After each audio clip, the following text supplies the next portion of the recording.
with regard to whistleblowing, but let me just add a bit of emphasis on the need to address this quickly, because even when I refer to the report of this committee with regard to legitimate measures to protect whistleblowers, we had already asked then for the need to introduce horizontal protection, to do it on a much more streamlined basis than leave it fragmented between different countries.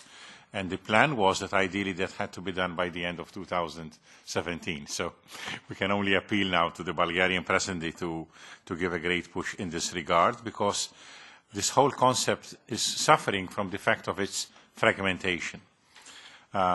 From the Malta perspective, which I represent here, the matter has also come up both in the resolution on rule of law in Malta, as well as in the mission report following the joint and ad hoc delegation to Malta, because whistleblowing and the need to provide protection for whistleblowing is a very crucial matter there, because of various actions that have been taken that unfortunately are not conducive to the appropriate protection of whistleblowing.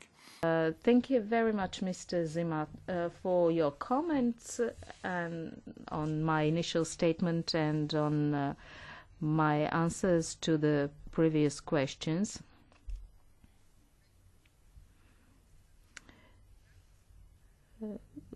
Quite a few of my fellow ministers of justice share my view that at this stage EU legislation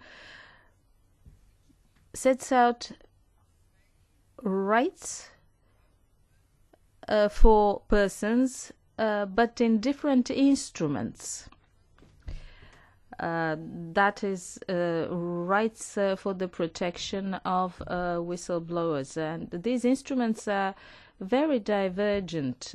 Money laundering and anti-money laundering, financial protection of the interests of the Union, etc., etc. I do share the view of the European Parliament and of your committee in particular, that it is necessary to provide for some sort of codification, to adopt a horizontal legal instrument that should provide general protection to whistleblowers.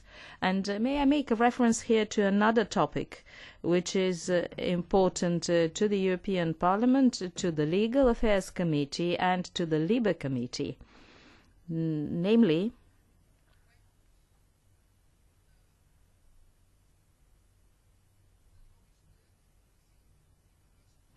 the draft opinion of the Legal Affairs Committee on media freedom and the pluralism of the media in the European Union.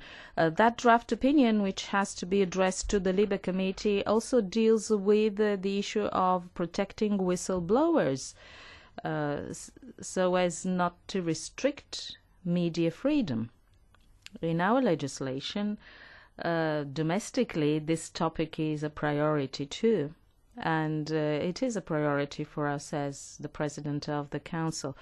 May I reiterate, we are expecting the analysis of the European Commission and specific proposals to be made by the European Commission.